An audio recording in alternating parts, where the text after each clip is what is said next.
Late at night on June 26, 2023, a young woman was seen moving through the corridors of a roadside hotel in Kingsport, Tennessee. She knocked on doors, one after the other. Guests inside the rooms began to notice something unusual. The woman seemed distressed. Staff at the hotel soon approached her, and they warned her that she needed to stop disturbing the other guests. For a moment, she disappeared from the hallway. Then she was seen again, this time hiding inside the building's laundry room. At some point during the night, police arrived at the hotel for an unrelated call. And when the young woman saw the police vehicle outside, she ran. She ran past the hotel. She ran into the woods behind the building. In this video, I will share with you 7 disturbing pieces of evidence, trying to answer this one central question: where is Layla?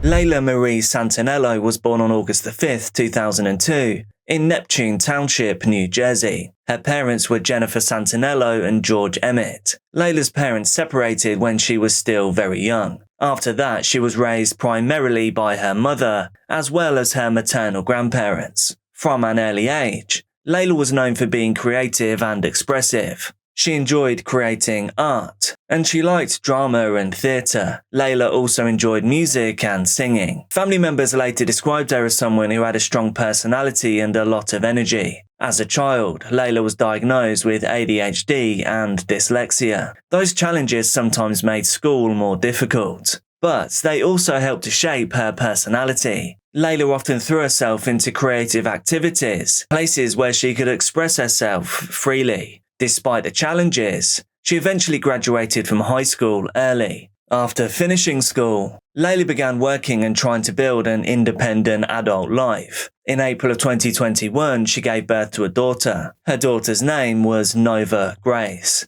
Layla was 18 years old when she became pregnant, and becoming a mother at a young age brought enormous changes to her life. At this same time, she was also dealing with several personal struggles. Following the birth of her daughter, Layla experienced postpartum depression. Around this same period of time, Layla also suffered a significant loss when her grandfather passed away. And remember, he was one of the people that helped to raise her. All of these events happened close together. Family members later said that this period was extremely difficult for her. It would be during this time that Layla also began struggling with substance addictions. According to those close to her, one of the substances involved was fentanyl. That addiction began to affect different areas of her life. Eventually, Layla's mother, Jennifer, was granted temporary custody of Nova Grace. For Layla, that situation created additional pressures. But despite all of these struggles, Layla still remained deeply connected with her daughter. Her family later said that Nova Grace was the most important thing in her life.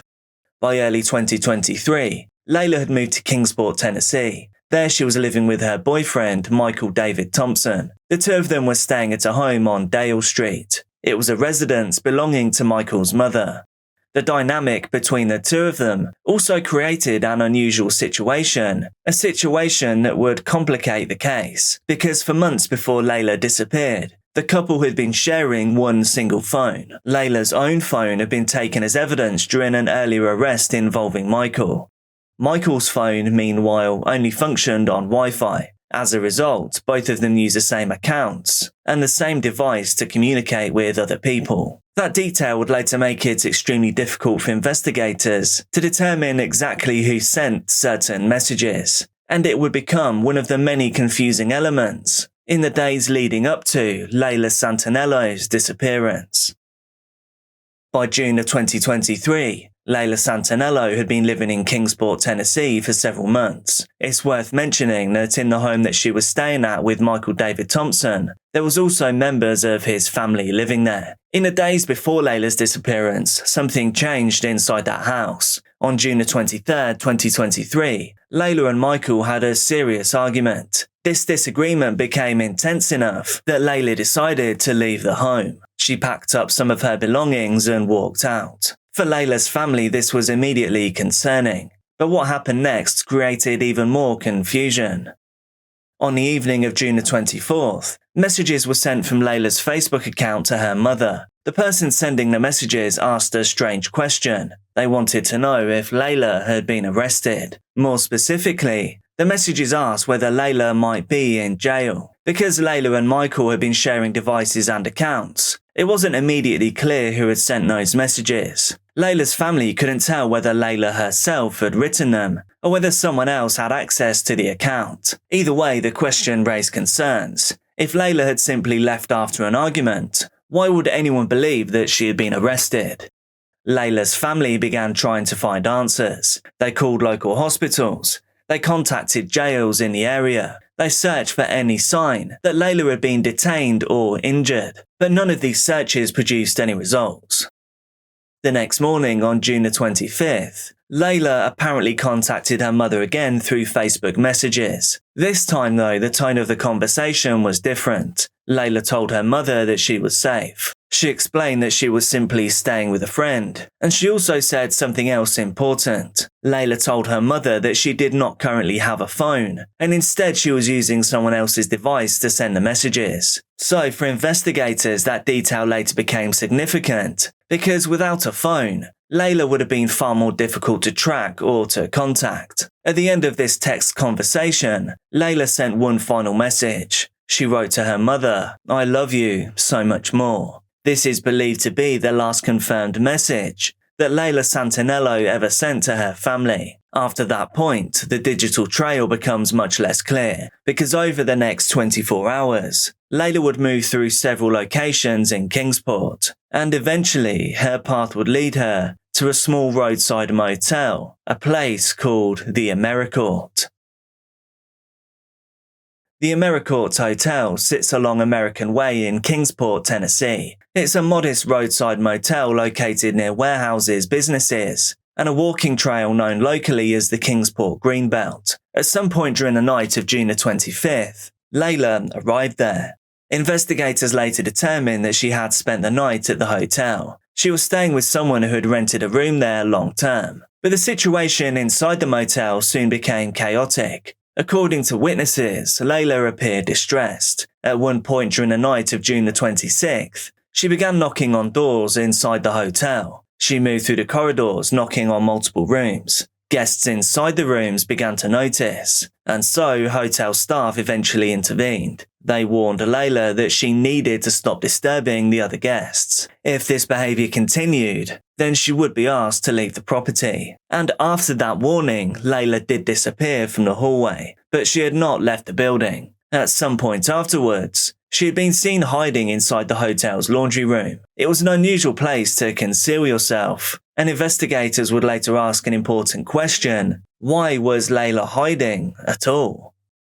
Sometime during the night, police arrived at the hotel. The officers, though, they were there for an unrelated call. There is no indication that the police were looking for Layla, but when Layla saw the police vehicle outside, something in her changed. Instead of approaching them for help, instead she ran. Layla ran past the hotel, and then towards a wooded area behind the building. Those woods connect to an open field nearby, and eventually to the Kingsport Greenbelt walking trail. That decision will become one of the most puzzling moments in the entire case. But after running into those woods, Layla would still be seen one more time, and that final sighting would happen just a few hours later.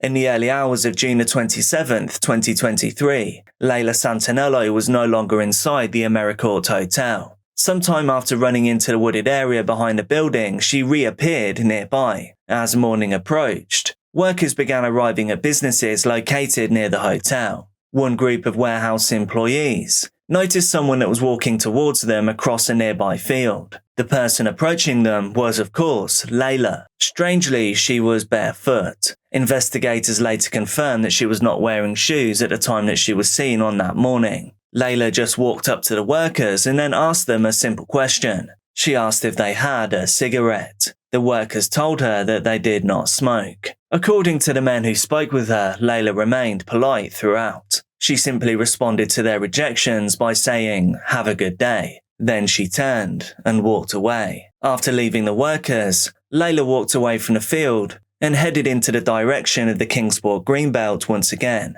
The Greenbelt is a long walking and biking trail that runs through the area. It connects wooded spaces, open paths, and several parts of the wider city. At some point after that interaction with the workers, surveillance cameras did capture Layla once again. Footage from a nearby storage facility showed her walking barefoot. She was walking southwards down towards the Greenbelt Trail. But after that moment, Layla Santinello vanished. There have been no confirmed sightings of her since that morning. Investigators would later return to that final encounter many times. They would ask the same question again and again. What happened after Layla walked away from those workers? Because within a matter of just minutes, she disappeared into the woods. And beyond that point, the trail went cold. The night before my daughter's disappearance, she was seen on camera at the AmeriCorps Hotel in Kingsport, Tennessee. According to law enforcement, she was there visiting 2 grown men. Early on in the investigation, I was given the name of one of those grown men, and I almost feel like that was by accident. All of that being said, the 2 men that were in the room with her that night, they will not talk to me or my family or the PIs that are investigating this case. They have, however, spoken to law enforcement on multiple occasions. They have been interviewed and investigated multiple times. I don't know what came of those interviews.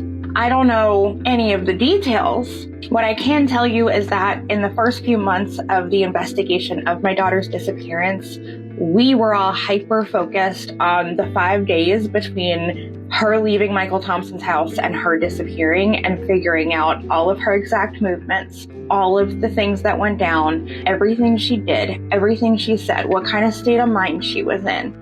We gathered all of that information all the way up until the night at the AmeriCorps, and that is where I personally lack information. The authorities won't tell me, and these 2 gentlemen will not speak to me. I don't even know the second guy's name. So I hope that clarifies what's going on with that.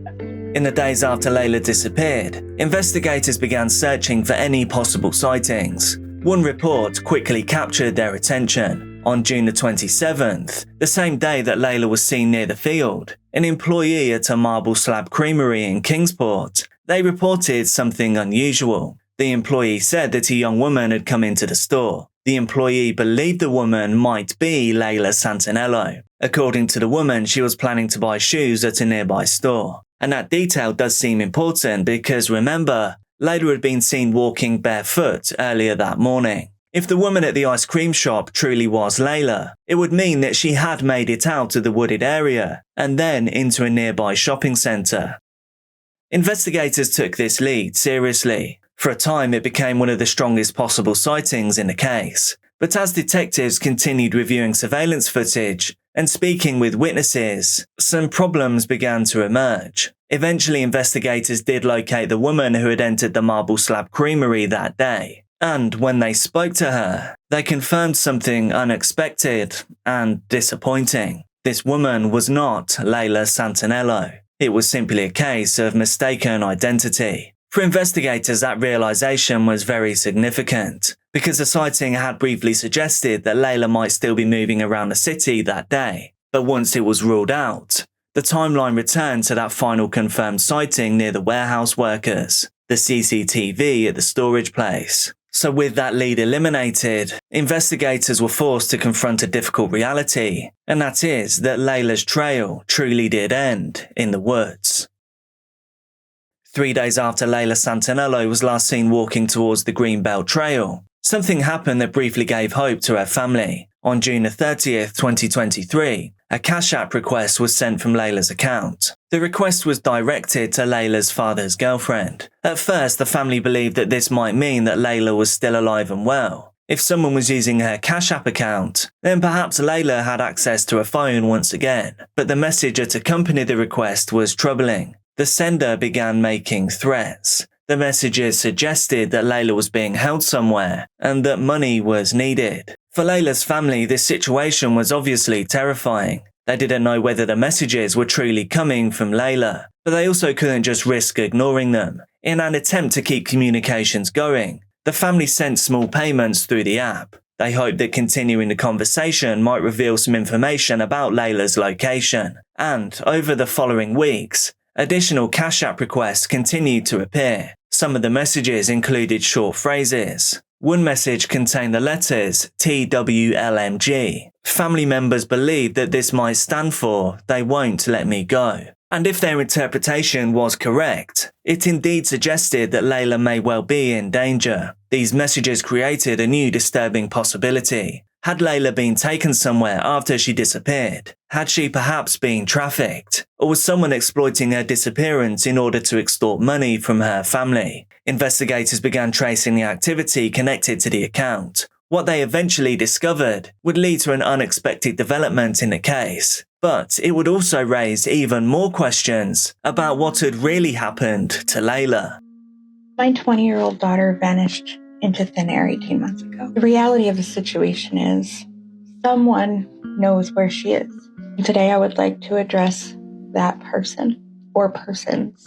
In the case that there was some type of accident or a possible overdose, which is a strong theory at this time, if that should happen to be the case, overdose is plaguing our community. We're losing so many young people. Just so many lives are being lost to this.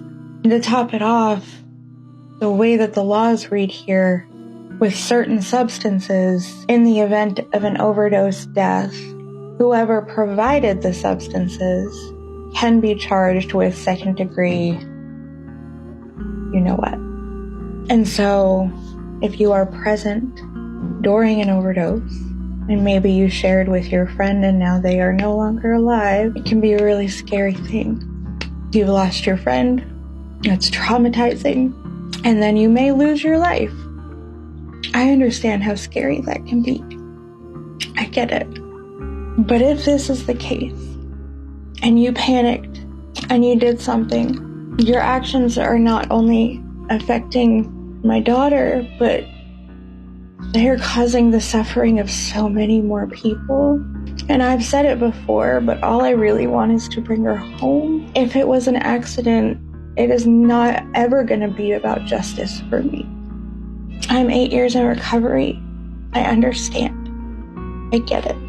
I just want to bring her home. I just want to be able to answer her little girl's questions honestly and openly. If this is what happened, I just want to bring her home and put her to rest. So if you could kindly just reach out to me personally and give me a location. That's all I need. I just need a location. I won't say a word. I won't say a word to anyone. I'll just go get my girl. In February of 2024, nearly 8 months after Layla Santinello disappeared, investigators announced a significant development. A Sullivan County grand jury indicted Michael David Thompson. Just a reminder, Michael had been Layla's boyfriend, the one she was living with. The charges included identity theft, theft under $1,000, fraudulent use of credit cards or debit cards, and extortion. According to investigators, these charges were connected to the Cash App messages sent after Layla vanished. Authorities believe that Michael had impersonated Layla in order to request money from her family. On March 4, 2024, Michael Thompson was arrested and booked into the Sullivan County Jail. His bond was set at $15,000. For Layla's family, this arrest was a major moment in the case. But investigators also made something very clear. At that time, there was no evidence directly linking Michael to Layla's disappearance. The charges related only to the financial activity that occurred afterwards. Meanwhile, the search for Layla continued. Did I ever suspect my missing daughter's boyfriend of being involved in her mysterious disappearance? Sure. Hi, my name is Jennifer Santinello, and my daughter Layla disappeared out of Kingsport, Tennessee on June 27th of 2023. You suspect everyone.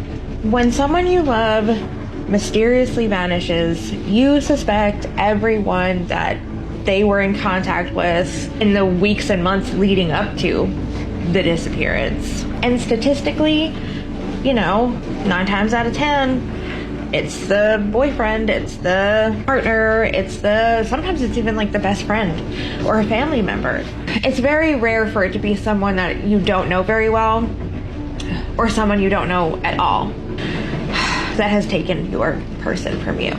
She had a tumultuous relationship, codependent, toxic, some may even call it abusive.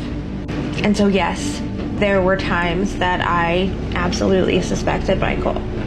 And I struggled with this. I struggled so hard, especially in those first few months. Why? Because he started sounding the alarms that she was missing days before she actually went missing. That's weird, right? Those pieces don't make sense. Why would you do that? And I know the timeline pretty well.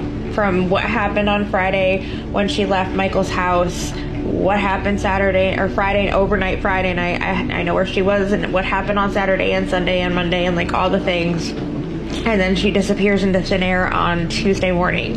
And I know for a fact that Michael was still out looking for her days after that.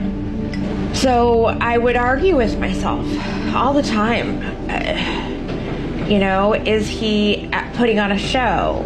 Did he finally catch up with her and do something to her, and now he's putting on a show, making it look like he's out here searching? I struggled with it for a long time. I know a lot more now. I know a lot more than what I can say to y'all. And now I no longer believe that he was directly involved in her disappearance. But those first few months were a struggle. This young man sat at my dinner table multiple times. Holidays, birthdays, all the things. He helped take care of Nova Grace. He just didn't seem like the kind of person that can do something like that, in my opinion. Over the course of the investigation, authorities carried out multiple search operations. More than 30 search warrants were served. Investigators issued over 25 subpoenas. Several ground searches were conducted using drones, canine teams, and specialized equipment. In one operation, nearly 100 first responders searched hundreds of acres near the area where Layla was last seen. But despite all of these efforts, no confirmed evidence of Layla's whereabouts has ever been discovered. My beautiful daughter Layla vanished more than 16 months ago. Here's a little update. Today, Stephen Crabtree and an SAR specialist named Steve Fisher are on their way to town to do some searching. I ask that you all pray for them. Pray for guidance and safety. But of course, it's kicking up all kinds of emotions in me. What are we, a little more than 2 weeks away from Christmas? It's my second Christmas since she disappeared, but for some reason, it hurts more than it did last year. I think that this time last year, I was still full of so much hope that she's out there somewhere. And the more that time goes by, the more that hope diminishes. I have a hard time even recalling memories lately. When I think about her face, or her hair, or her precious little dainty fingers, she always had the prettiest fingers. I loved her little hands. Even as an adult, she had just these tiny little hands, and she had these piano fingers. And when I think about those things, I just get sad. When I think about the good times, I just get sad. I am broken. I am not whole. I am a shell of the person that I was 2 years ago. My entire family is completely changed. And then on top of the reality of the thing, on top of the big hurt that we all feel, there's so much added additional drama and bullshit that goes on in these cases and situations. And pettiness, and he said this and she said that, and then you have your trolls and your Gen Hater Club and just people that wish to see you fall, as if I'm not already down on the ground, as if I'm already not a broken mess on the floor.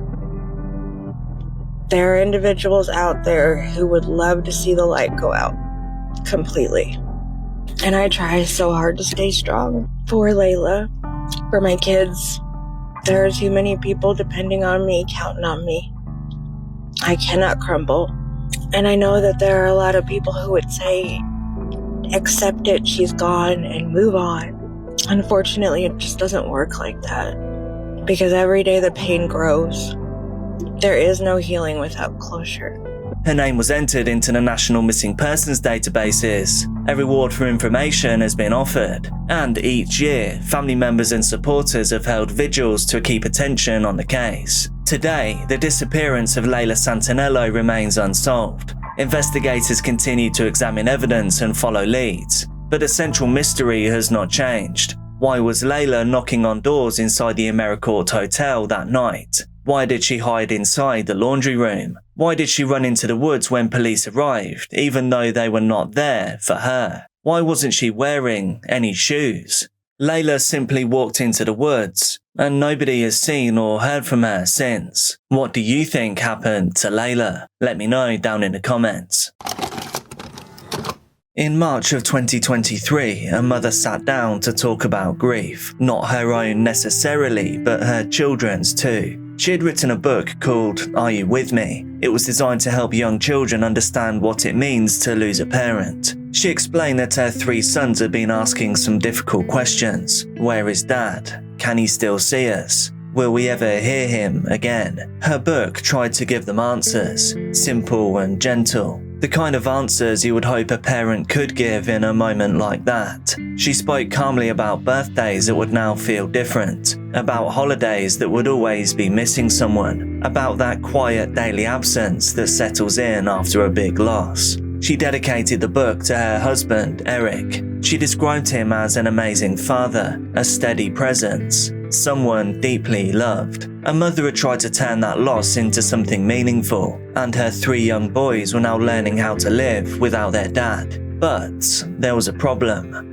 A big one. Kouri Richins and Eric Richins were married in 2013. Over the next several years, they built a life that, from the outside, appeared stable. They had 3 young children. Eric ran a successful stonemasonry business. Kouri worked in real estate, focusing on property investments and house flipping. There was nothing publicly unusual about their day-to-day life. They lived in Kamas, Utah near Park City. It's a quiet area, family-focused. The kind of place where a big sudden loss feels especially out of place, especially shocking. And on the night of March the 4th, 2022, that is exactly what happened. According to Kouri, she prepared a Moscow Mule cocktail for Eric. She brought it to him in their bedroom. At some point later on in that evening, she said that one of their children was experiencing night terrors. So Kouri left the room to attend to him. Several hours then passed. When Kouri returned, Eric was now unresponsive. She later described him as cold to the touch. You want to come out here?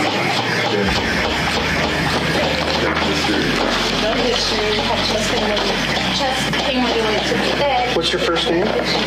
What's your first name? Yeah, let me talk to you here for a second. Let them do their work in there. So what happened today?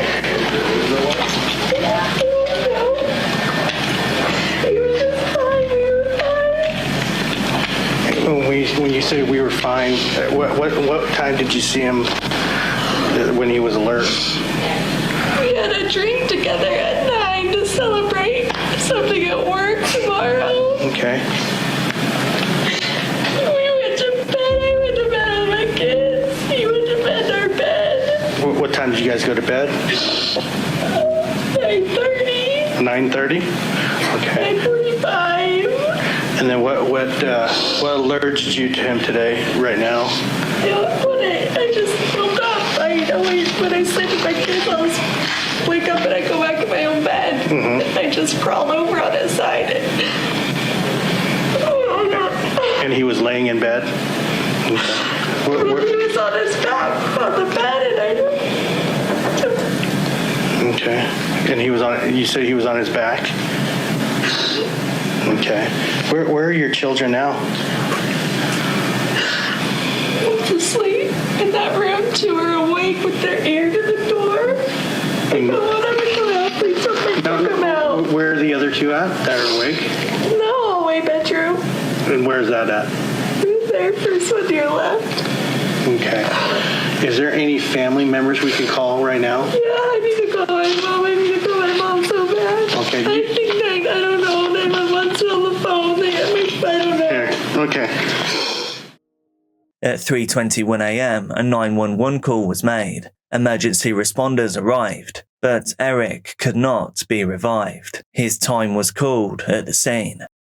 In cases like this, where someone passes unexpectedly at home, an immediate evaluation must be made. Everything is treated as unexplained. And at that point, in this case, there was no confirmed cause. There were no visible signs of what could have happened. Just a husband, a father, gone overnight. And now there was a family left trying to understand how something like that could happen without any warning. But even in those early hours, there were already details being recorded, timelines being noted, devices being examined.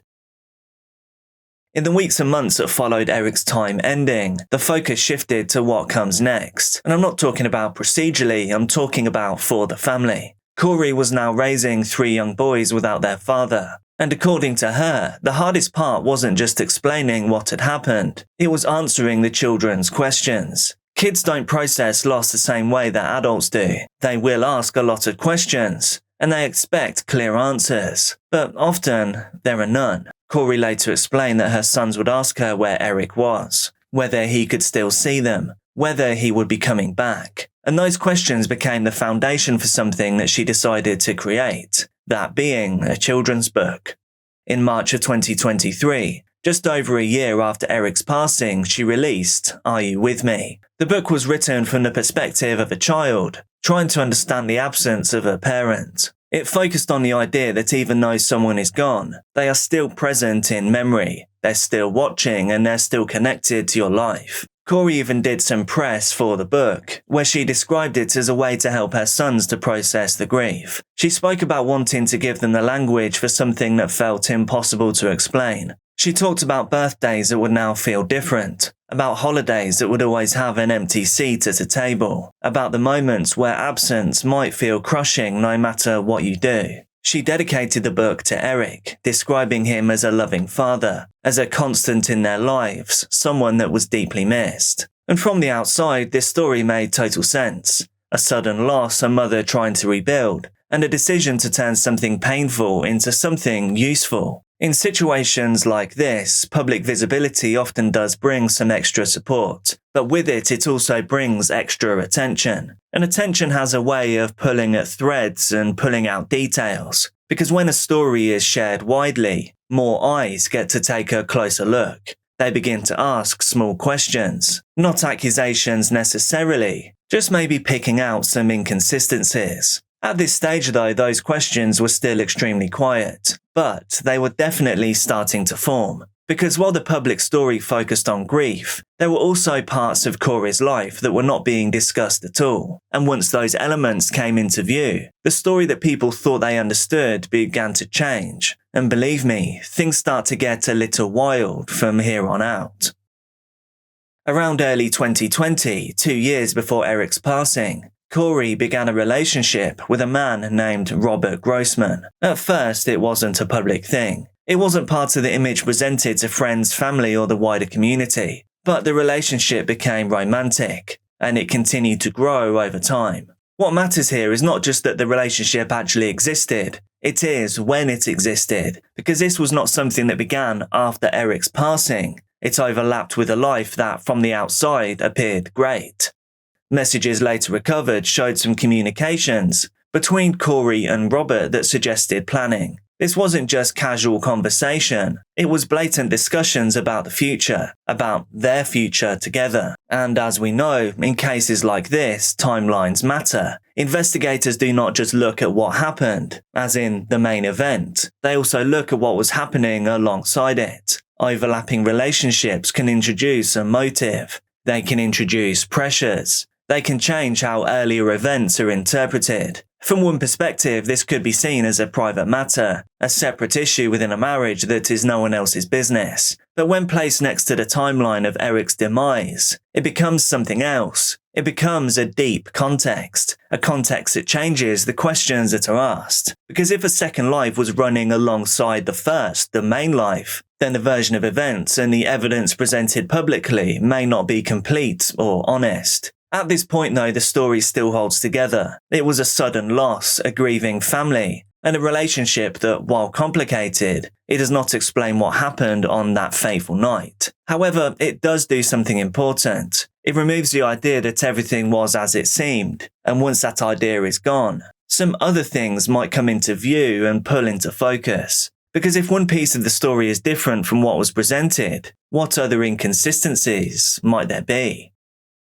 Alongside this relationship that had been kept out of public view, there was another part of Kouri's life that was also not being publicly discussed, that being her financial situation. On the surface, she was working in real estate, buying and renovating properties, but behind that, the numbers were becoming difficult to manage. By the time of Eric's end, Kouri had accumulated approximately, and get ready for this, actually think of a big number for a debt, and then comment it down below. I'll give you 5 seconds, because there's no chance you'll guess this number. Her debt amounted to $7.5 million. Jeepers, creepers, gee whiz. Her accounts were frequently overdrawn, her expenses were extremely high. At one stage, she was responsible for around $80,000 per month in outgoing costs. To keep up with that, she turned to short-term solutions, payday lenders, and frequent borrowing. At one point, payments to lenders were being made daily, totaling around $2,100. This isn't even my debt, and it's making me feel panicky and anxious. Over time, the situation became more unstable. More than 200 checks written were returned due to insufficient funds. Together, they totaled hundreds of thousands of dollars. There was also actions taken without Eric's knowledge. A home equity line of credit worth approximately $250,000 was taken out against the family home. In addition to this, multiple life insurance policies were put in place. Together, they totaled around $2 million. At least one of these policies was allegedly taken without Eric even being aware. Another was later described as having been forged. At the time, Eric had begun making changes of his own. He created a trust. Control of that trust was placed with his sister. He also removed Kouri as a beneficiary from at least one life insurance policy. In 2020, he consulted a divorce lawyer. These details matter because they introduce some new constraints. They define what could happen in different outcomes. If the marriage ended, access to assets would be limited. If Eric remained alive, financial pressure would continue. And if Kouri believed that she would inherit his estate, that belief was not aligned with the actual structure that was in place. In isolation, these financial issues do not explain what happened to Eric. But in investigations, they're not treated in isolation. They're mapped out against those timelines, against behaviors, and against decisions. Extreme financial pressures do not just create stress. They can create a direction in which events are heading. And well, it doesn't look good. Up to this point, the story still allows for some uncertainty. That sudden loss, an extremely complicated personal life, that panic attack inducing financial strain. None of those on their own confirm what happened, but this is where investigators begin to focus on details that just do not align. One of the first areas examined was the timeline on the night that Eric passed, specifically the gap between when he was last seen alive and when emergency services were called. Kouri stated that she had left the room to attend to one of their children. She said that when she returned hours later, she found Eric unresponsive, but phone data told a more precise story. Her device had been unlocked multiple times before the 911 call was placed. And as we know, digital activity becomes a form of timekeeping. It can create a web that can catch someone if they're not careful. It helps to establish what someone was doing and when, and in an unclear timeline such as this, it really can make all the difference.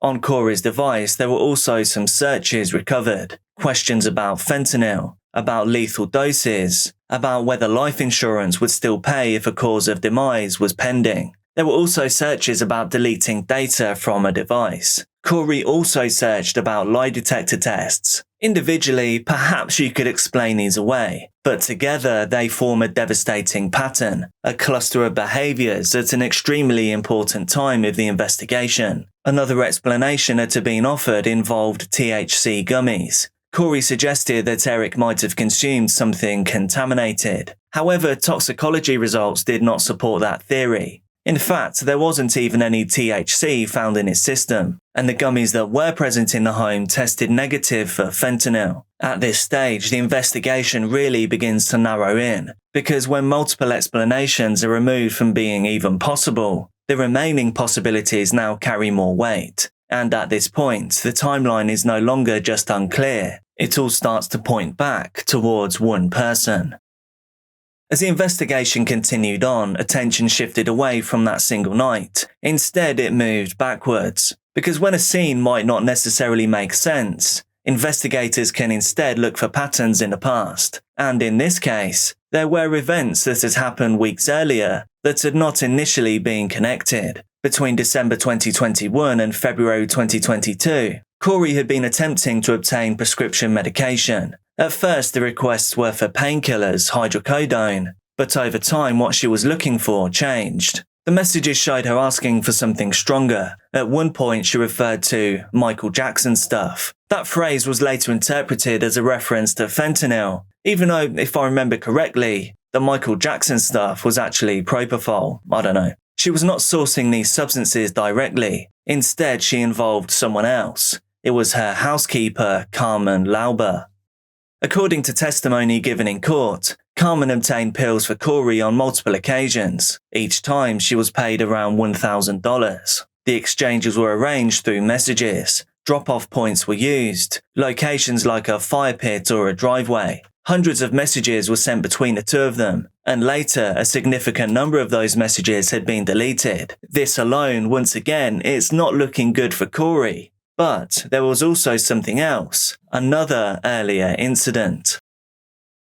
On Valentine's Day in 2022, Kouri had prepared food for Eric, a sandwich. After eating it, Eric became seriously unwell. He developed hives. He had difficulty breathing. It was so bad that he even had to use an EpiPen. He also took some Benadryl, and eventually he recovered. At the time, it was treated as a medical episode, but afterwards, Eric told friends something specific. He said that he believed that his wife had tried to poison him. That statement doesn't prove anything on its own, but when it's placed alongside the timeline that followed, and the timeline that precedes it, it becomes something in the investigation that just cannot be ignored. Because now there is more than just one event. There is more than one point in time, where it seems like Kouri made something for Eric, he consumed it, and then he had a sudden physical reaction. Some answers would come from the autopsy.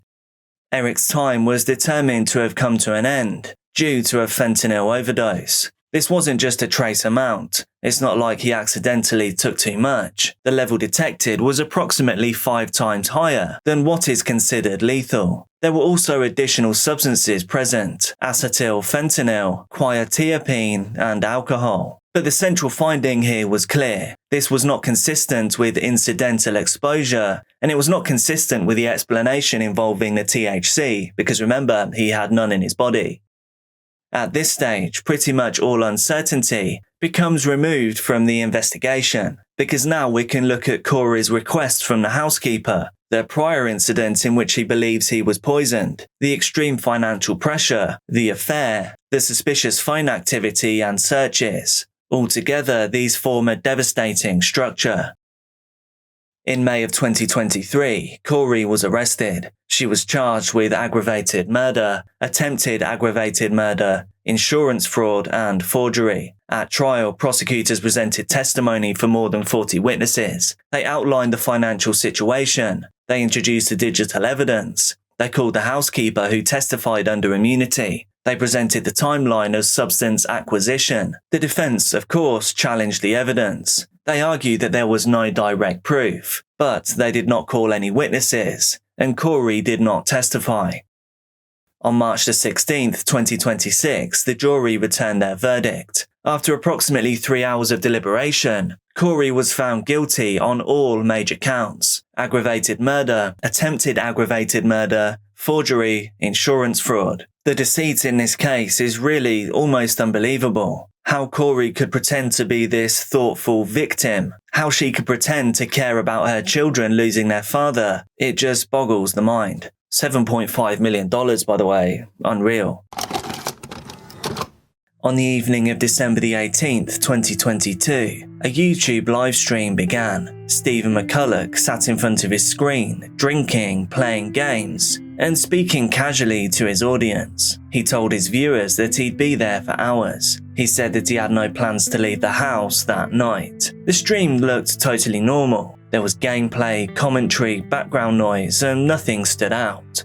But early on, he introduced a small hiccup to the proceedings. He said that, sadly, he wouldn't be able to interact with the chat. He blamed technical issues, and well, these things do happen. He told his viewers that they would simply have to talk among themselves. However, as Stephen's livestream carried on the other side of town, a separate timeline was unfolding. This story truly is unbelievable and disturbing. It has one genuinely insane twist that you will not see coming. Let's dive in. Stephen's livestream was titled The Violent Night, Christmas Live Gaming Stream. I've got to be honest, Stephen, that's pretty clunky. The livestream began at 6 p.m. As it began, Stephen appeared pretty relaxed. He was wearing a Santa hat. He spoke about Christmas and taking some time off. Everything suggested just a standard live stream. However, as we know, something was a little different. On that night, Stephen could not interact with his viewers. It meant no replies and no acknowledgement of comments from his viewers. So,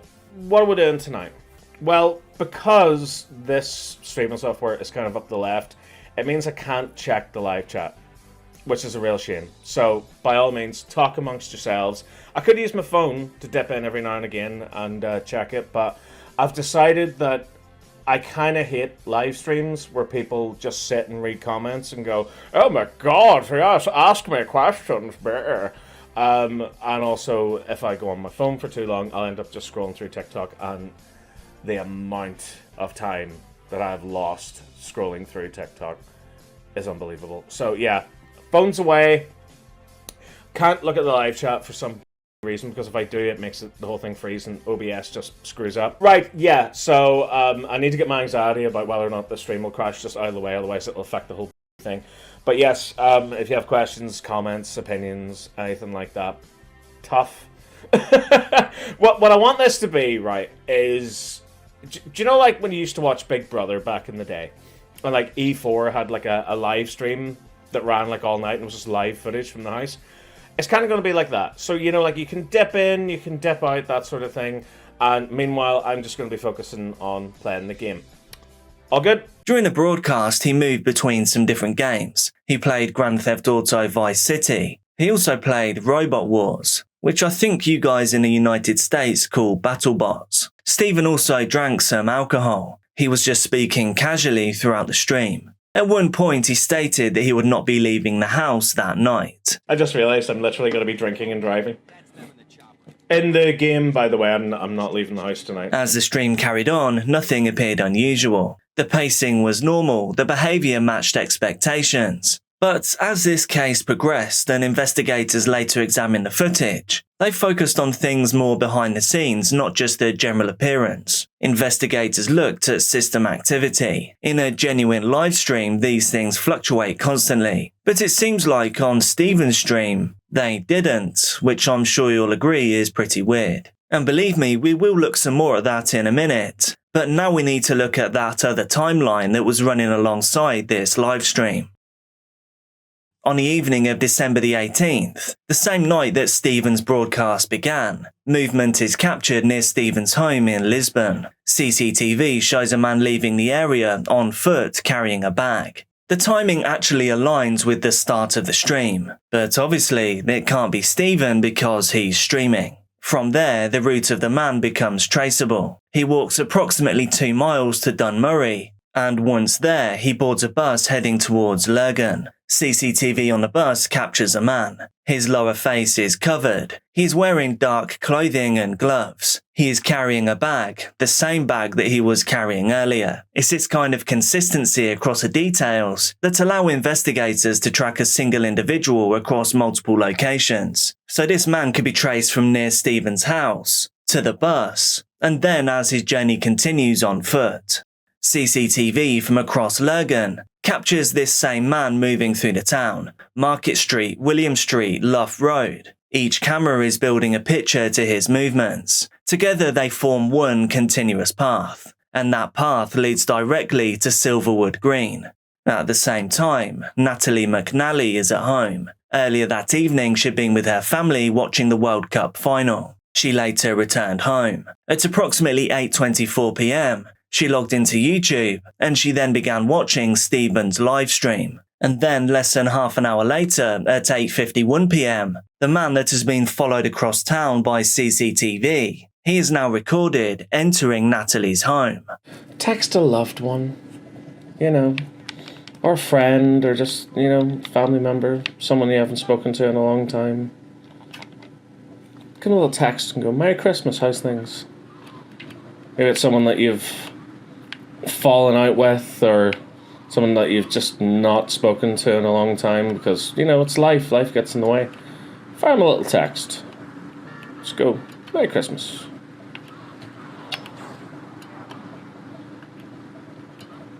It's like what Bill Murray says at the end of Scrooged, It's never too late. Give someone a wee call. Or a text, I suppose, would be, I don't know, message them? Is that the correct way of speaking? I don't know. I don't have too many loved ones in my life, but the ones I love with all my heart. So, at least I've got that going for me. Inside Natalie's home, events quickly escalate. Neighbours later report hearing screaming. One neighbour even reported seeing movements behind the blinds. These observations provide an external confirmation that something was happening during that time. And so, between 8:51 p.m. and 9:30 p.m, a vicious attack takes place. At approximately 9:30 p.m, the same figure, the figure of the man that has been followed across town, is recorded leaving Natalie's property. That exit closes this phase of the physical timeline. It's worth noting, during that period, Stephen's livestream continues to run throughout. There are no interruptions and no visible changes. As the CCTV follows the man back from Natalie's home, he can be tracked moving back through Lurgan. However, there is one major difference now. The man has made a noticeable change in clothing, and this can obviously be a problem for investigators. A change of appearance can disrupt continuity across cameras and make any definite identifications more difficult. However, some other characteristics maintain consistent. The build is the same, the way the figure moves is the same, and the route is the same, just in reverse. So even though there were some changes, investigators do maintain that this was the same man. He headed towards Lurgan Town Centre. This time, however, he doesn't take a bus, and at approximately 10:46 p.m, a taxi is taken from Lurgan. This introduces a direct witness to the case. That driver later provided a statement. The journey is also supported by GPS data. The destination of the taxi is Woodland Gardens in Lisbon. At approximately 11:11 p.m, the taxi arrives. And again, CCTV actually captures the arrival. The passenger then exits the vehicle, and it's at that point that some items are thrown over a hedge. Obviously, for investigators, this action raises some immediate questions. what was discarded, why at that location, and why discard them at all. Yes, so anyway, I'm going to take a little break again just because I can feel my eyes starting to crust over. And I'd be a massive hypocrite if I took breaks from work after every hour and I didn't take breaks while doing a live stream after every hour. Talk amongst yourselves. At 11:16 p.m, a device linked to McCulloch becomes active again. This is one more critical timestamp because it ends a period of inactivity that began when the live stream started. You see, between 6 p.m. and 11:16 p.m, there was no recorded usage of his device. And, unluckily for Stephen, that gap actually aligns with the movement that was captured on CCTV. So, from the investigator's point of view, digital inactivity can function as a kind of constraint, because if the device is not being used, then a person may be somewhere else entirely. But just after the man got out of the taxi, Stephen's digital timeline then resumes, and shortly after midnight, the live stream is manually stopped. Investigators could also later see that the broadcast was manually ended.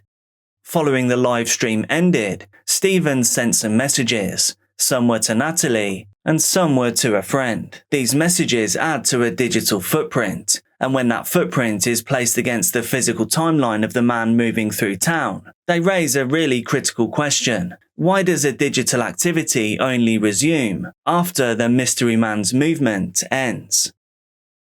On December the 19th, the digital footprint continues to grow. Messages from Stephen continue to be sent to Natalie throughout the day. The tone escalates gradually from casual to concern. This creates a record of attempted contact. But by the evening, the concern becomes so great that it moves into action. At approximately 9:59 p.m, Stephen arrives at Natalie's home. Shortly after that, emergency services are called. That call lasted around 10 minutes. Stephen reported that Natalie is unresponsive. He also stated that she is pregnant. Stephen makes attempts at CPR. However, they were not successful. Police then arrive at Natalie's property and they find no signs of forced entry. That detail narrows the possibilities of what could have happened to Natalie. It suggests that the person responsible was either known to Natalie or was able just to enter without resistance somehow.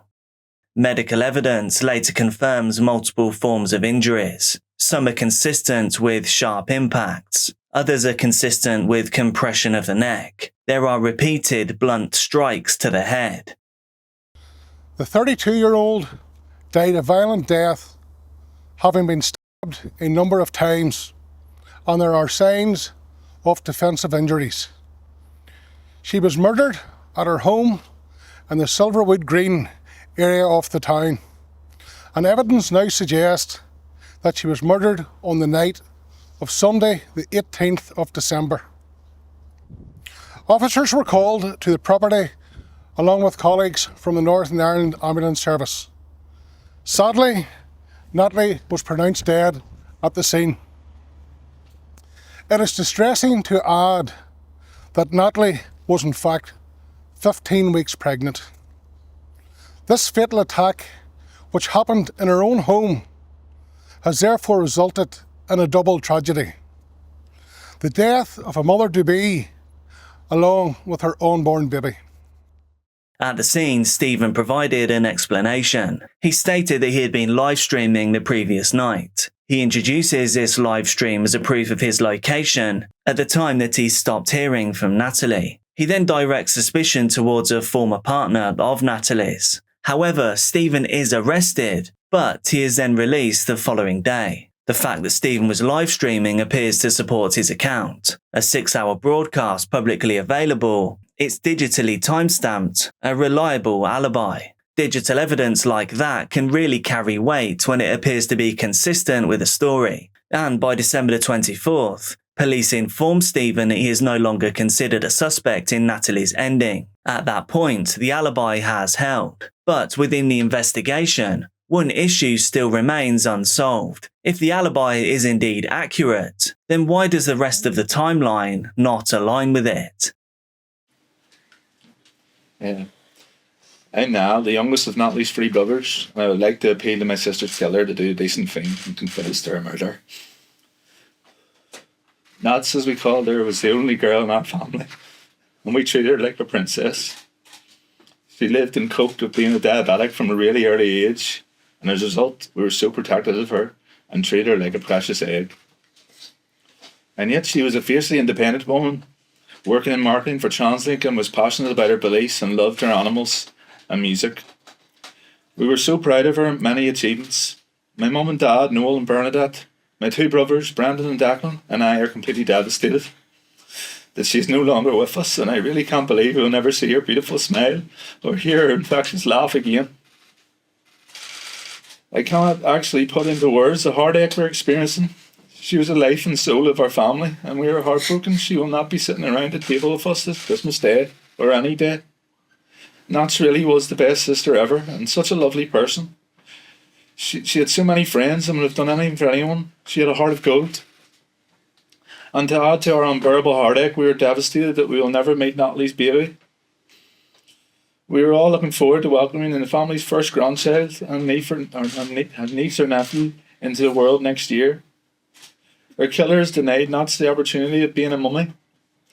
I'm pleading on behalf of our family to bring any information to police or Crime Stoppers to help them put Nat's killer behind bars.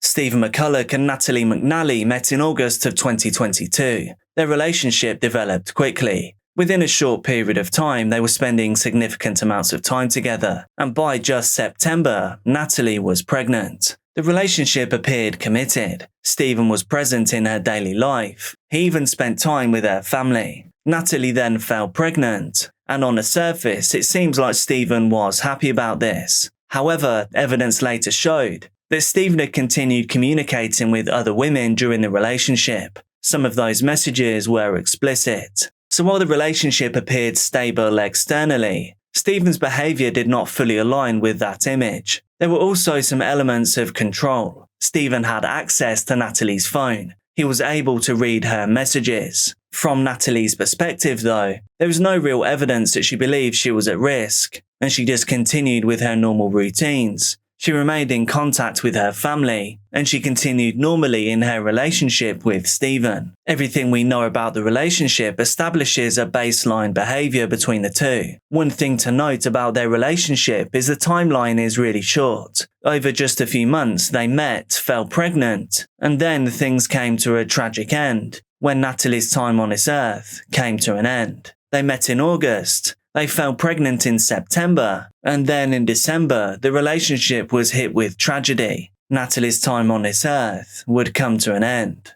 I think I'll wrap up this stream with none of you watching at all. Just by saying, Merry Christmas, everyone. It's a time that we look forward to and we get excited about whenever we're young. And then as we get older, we get much more cynical and stuff like that. And then we reach a stage where we realize it's not about us anymore.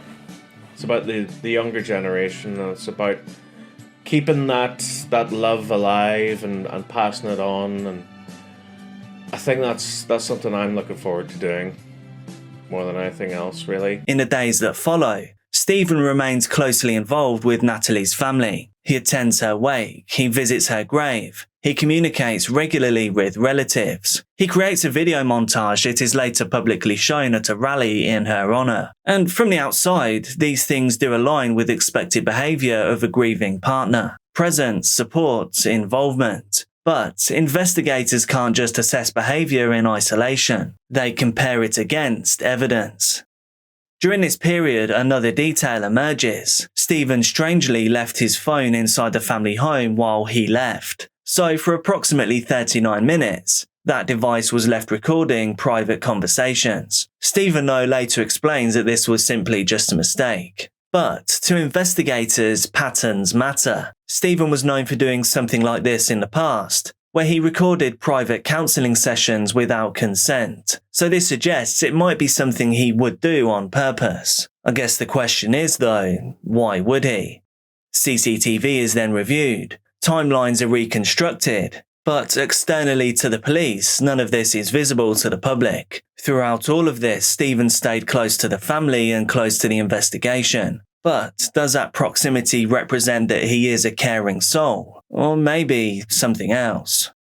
Attention in the investigation returns to the live stream. At first, everything appears consistent, but digital forensic analysis reveals otherwise. Investigators examine system activity. They look for real-time interactions at the time of the live stream, things like mouse input, keyboard usage, background processes on the machine, and strangely they find that all of these are absent. In fact, there is one long period that shows no system activity at all. It would be these strange contradictions that would lead to a deeper analysis. Metadata is then reviewed, and more timestamps on the machine are checked out. Days before December the 18th, Stephen's 6-hour live stream, well, it had already been created. That is because between December the 13th and 15th, the full recording was actually already produced and saved as a single file. From an investigative standpoint, that detail changes the role of the live stream in this investigation completely, because once it can be proved that that video was just pre-recorded, it no longer proves that Stephen was there at home on camera. It turns out it wasn't a live stream at all. So the foundation of Stephen's alibi is knocked out from under him, and at the same time, other evidence begins to align.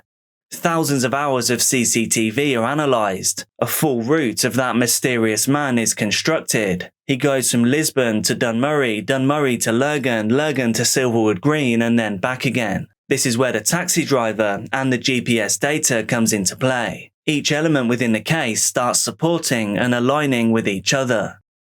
On January the 31st, 2023, Stephen is arrested again. During interview, he is presented with forensic findings. He initially disputes them, but he then admits that the live stream was indeed pre-recorded. However, he still remains that he was at home. He denies any involvement with what happened to Natalie. And then, on February the 2nd, Stephen is charged with murder. Well, I've spoken to one of McCullough's former best friends. She knew him for 12 years. Anne McCullough was a key witness for the prosecution in this trial, and she is speaking out for Natalie and her unborn baby. There were times when he was the biggest personality in the room. He was boisterous, he was loud, he was jolly. And there was other times he sucked up all the air in the room. He was angry. I am now going to fast forward to the night of the phone call, okay? So just deep breaths. And tell me about that phone call you received from Stephen McCullough moments after he found Natalie's body and he was in the police car. He phoned me. He was crying, he was screaming, he was howling that she's gone, she's gone. He was so upset and incoherent at times. He was like, I couldn't get him to calm down. Stephen McCullough wanted to bring you with him on the night he found Natalie. How distressing is it to think that your friend would put you in that scenario? It's very distressing. I relive that moment quite a lot. My gut instinct said don't go, and I'm very glad I listened to that, because I'm very fortunate in that I get to remember Natalie as I knew her and not the horrible position that she was left in. I've suffered from nightmares ever since. I've suffered from flashbacks. If I see somebody who resembles him on the bus, I immediately have a panic and sometimes have to just get off the bus. He is not my friend. I think he is a very manipulative, very cold and calculated person. I believe now it was all an act. I believe it was all to pull at heartstrings. Your heart? Yeah. He was with you days before the murder telling you that he was going to live stream, is that right? Yeah. I can't wrap my head around any fathomable reason why he would lie. He created a situation where this played like an alibi, an astounding amount of lies to put together in advance. Once I saw that he had been rearrested and that he had given that statement that the live stream was pre-recorded, that cemented in my mind that he has done this. You did this for Natalie? Yes. She was just such a wonderfully kind person. Like, she would have made a great mom. I was making baby hats, I was planning to make baby blankets, I was getting wee bits and pieces ready. This child was going to be another member of my family. The case then proceeded to trial in February of 2026. Over the span of 5 weeks, the prosecution presented its case. The CCTV, the digital footprints, witness evidence and medical findings. The defence, of course, challenges the case, but it could present no alternative account. Stephen McCulloch did not give any evidence. After closing arguments, the jury deliberates. Approximately just 2 hours later, a verdict is reached. Stephen was guilty. He was sentenced to life imprisonment. Natalie, who was 32, met her killer Stephen McCulloch on Bumble, an online dating site, in August 2022. The relationship developed. In October, Natalie became pregnant, McCulloch the father.